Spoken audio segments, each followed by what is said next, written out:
What's up, everybody? Jason here. The Bad Batch is back for season 2, and I'm going to talk about it. Well, the first 2 episodes anyway.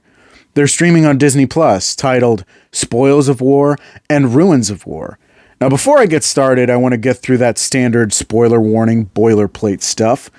If you haven't watched the Bad Batch season 2 premiere and you don't want it spoiled for you, I am going to be talking spoilers. So stop the video, head over to Disney Plus, check it out, then come on back to this video and we can talk about it. But now that we're past the spoiler warning, let's go ahead and dive right in, shall we?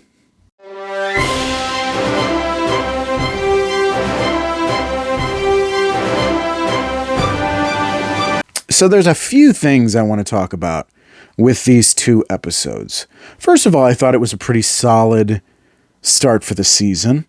Very true to form. Very action-packed, full of suspense.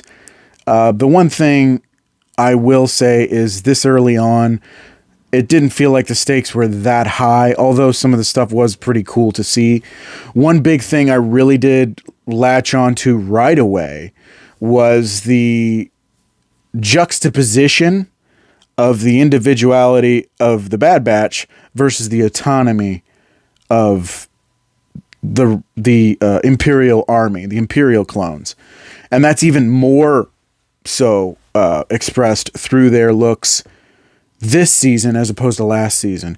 They all had their own individual spin in season 1, but this season they've been through a bit more since it takes place a few months after the season 1 finale.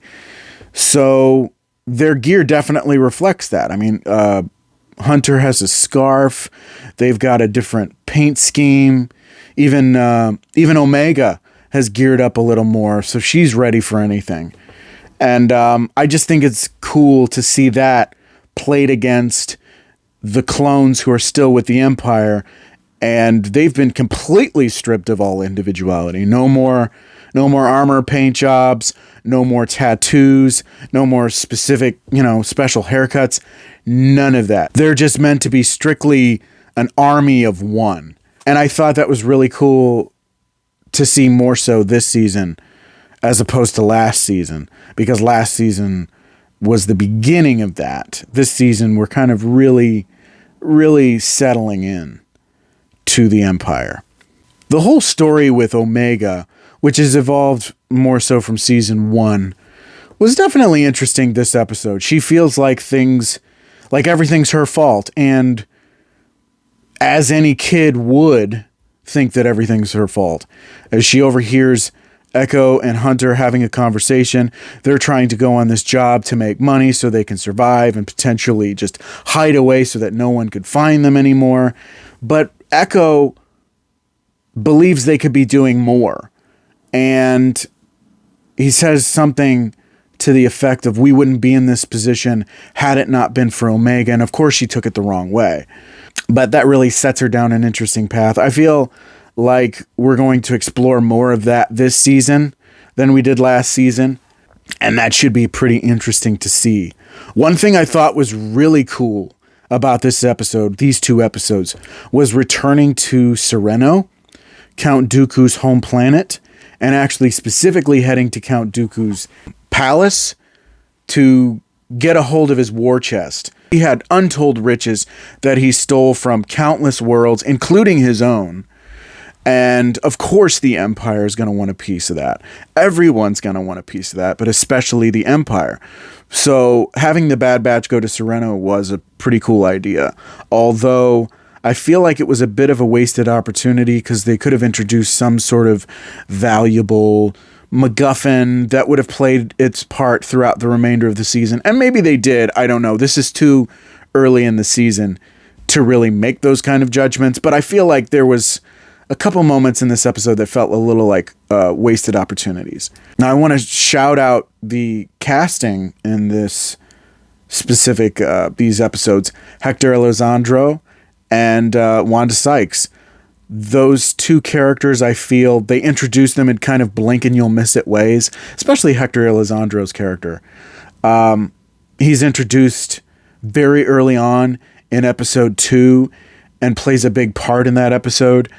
But his story just kind of drops off. So it feels like there's all setup and no payoff, which means there's a high chance that he'll return at some point later on in the season to clarify or aid or bring some resolution to some of the things that happen in the season premiere here. And Wanda Sykes' character as well. Now, I don't really know their names right now. I had only just watched the episode just the once, but I do plan on watching it again. I love watching these episodes of these shows over and over and over just to absorb everything.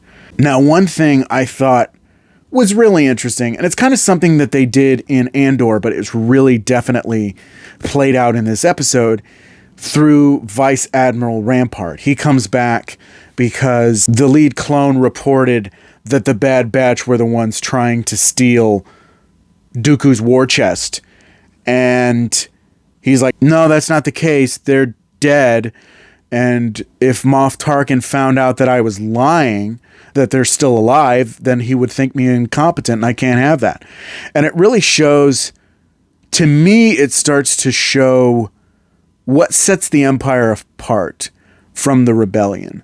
Yeah, the rebellion started in these small pockets of resistance that finally came together, and that's how they ultimately won. But the Empire was always divided. They were never truly united under one banner.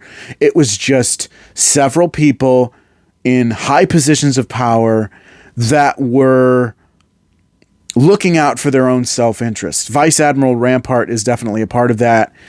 And even Dedra Meero in Andor is another example of someone who's looking out for their own self-interest. And I'm sure we'll see more and more of that throughout this season and throughout other shows. But I really like that we're actually exploring kind of the corruption, the true corruption of the Empire at its core.